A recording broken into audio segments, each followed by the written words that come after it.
السلام علیکم ورحمۃ اللہ وبرکاتہ۔ الحمد للہ رب العالمین والصلاة والسلام علی سید الانبیاء والمرسلین، اما بعد فاعوذ باللہ من الشیطان الرجیم، بسم اللہ الرحمن الرحیم۔ الحمد للہ آج ہم اپنا 26واں سبق پڑھ رہے ہیں۔ اس 26ویں سبق کے اندر ہم نماز کے مستحبات پڑھتے ہیں۔ مستحبات کے بارے میں آپ جانتے ہیں کہ اس کا درجہ سنت سے کم ہوتا ہے،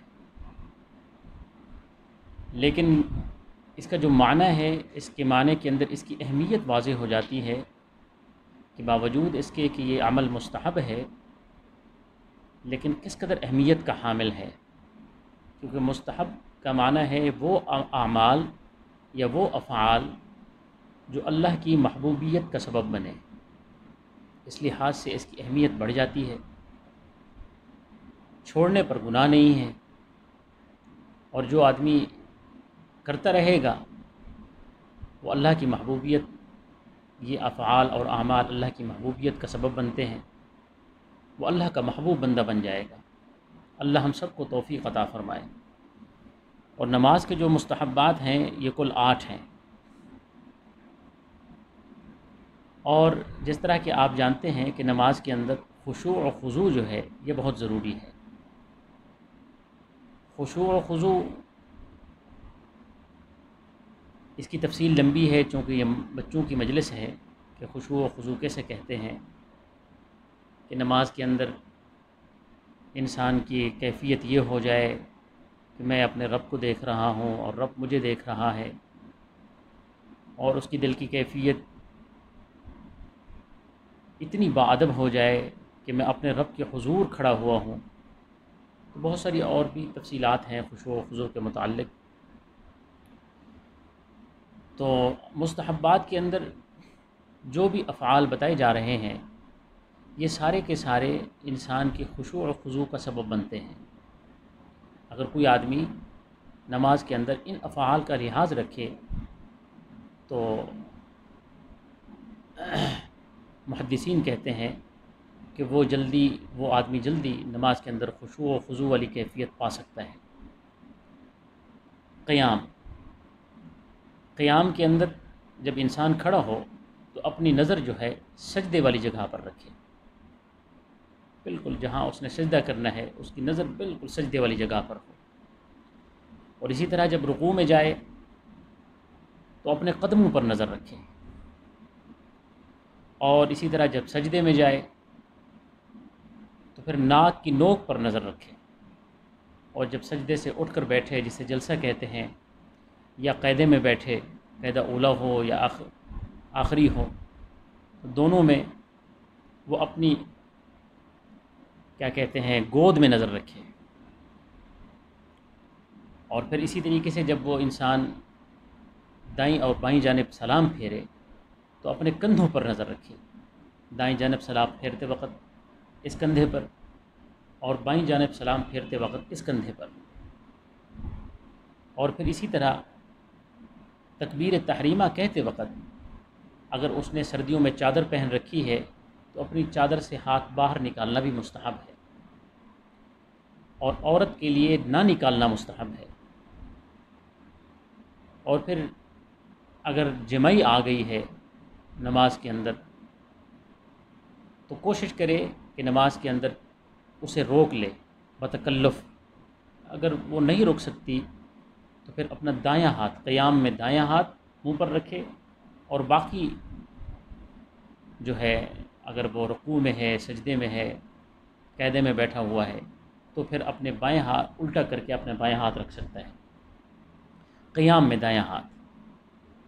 اور کھانسی روکنے کی بھی بتکلف کوشش کرے، اگر روک سکتا ہے تو کھانسی روک لے۔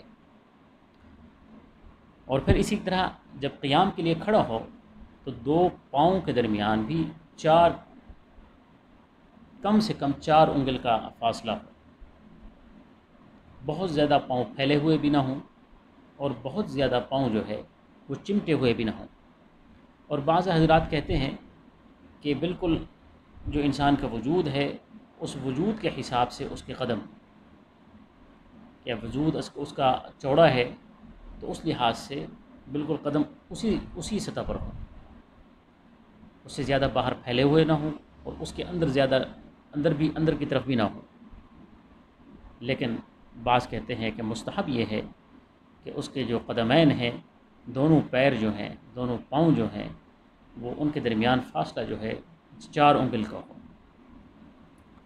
تو یہ کل 8 مستحبات بنتے ہیں نماز کے، اور اس سے نمازیں ہماری خوبصورت ہو جاتی ہیں۔ ہم نے نماز کے فرائض پڑھ لیے، نماز کے واجبات پڑھ لیے، نماز کی سنتیں پڑھ لی، نماز کے ہم نے مستحبات پڑھ لیے۔ نمازیں تو ہم ویسے ہی پڑھتے ہیں، زندگی میں جو بھی انسان اعمال کر رہا ہے، سو رہا ہے، اٹھ رہا ہے، کھا رہا ہے، جاگ رہا ہے، نمازیں پڑھ رہا ہے، مسلمان ہے تو نماز پڑھ رہا ہے، وضو کر رہا ہے، جتنے بھی اعمال وہ کر رہا ہے، اگر ان اعمال کے اندر یہ ساری چیزیں بھی اسے پتہ ہوں اور انہیں ملحوظ خاطر رکھتے ہوئے اپنے اعمال کر لے، تو کر تو ویسے رہا ہے، تو اس کا ثواب کتنا بڑھ جائے گا، اور پھر وہ جلدی اللہ کے محبوب بندوں میں شامل ہو سکتا ہے۔ دعا کریں اللہ تبارک و تعالی ہماری اس مختصر مجلس کو اپنی بارگاہ میں قبول فرمائے۔ دل تو یہی چاہتا ہے کہ ہماری یہ مجلس جو ہے روزانہ ہو، لیکن چونکہ ہماری جو ویڈیو ہے، اس ویڈیو کو ہمارے حضرت ڈاکٹر خورشید احمد صاحب دامت برکاتہم وہ اپنی کوشش سے پھر اس کو ٹرانسلیٹ کراتے ہیں اپنے بچے کے ذریعے، جو انگلش میں اس کا ترجمہ کرتا ہے، تو پھر میں چاہتا ہوں کہ وہ زیادہ پیچھے نہ رہ جائیں۔ ابھی بھی وہ 3-4 سبق پیچھے ہیں۔ کوشش یہی ہوتی ہے کہ ہمارا بلا ناغہ نہ ہو تو پھر ایک دن چھوڑ کے ہو جائے، لیکن ابھی ترتیب اس طریقے سے نہیں بن پا رہی، ہمارے دن بیچ میں زیادہ گزر جاتے ہیں، تو انشاءاللہ کوشش کریں گے۔ اور بیچ میں 2-3 مزید بھی پروگرام ہم نے کرنے ہیں۔ ایک ہے 10 محرم کے حوالے سے، اور ایک مجھے فرمائش کی ہے ہمارے نوجوان ہیں کامران صاحب، جو الحمدللہ ہمارا جو ایک پروگرام ہے آن لائن کچہری، اس میں باقاعدہ ان کے پروگرام 2-3 آ چکے ہیں تصوف کے حوالے سے۔ وہ ایک نوجوان ہے اور الحمدللہ تصوف کے بارے میں اسے کافی معلومات بھی ہیں، اور اس کے بارے میں اس کی دلچسپی بھی ہے۔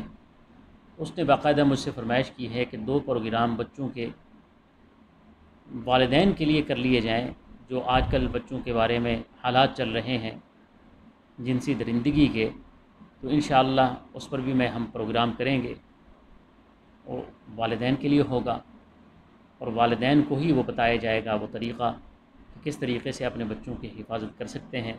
دعا کریں اللہ تبارک و تعالی ہمارے اس سلسلے کو اپنی بارگاہ میں قبول فرمائے۔ وما علینا الا البلاغ، وآخر دعوانا ان الحمد للہ رب العالمین۔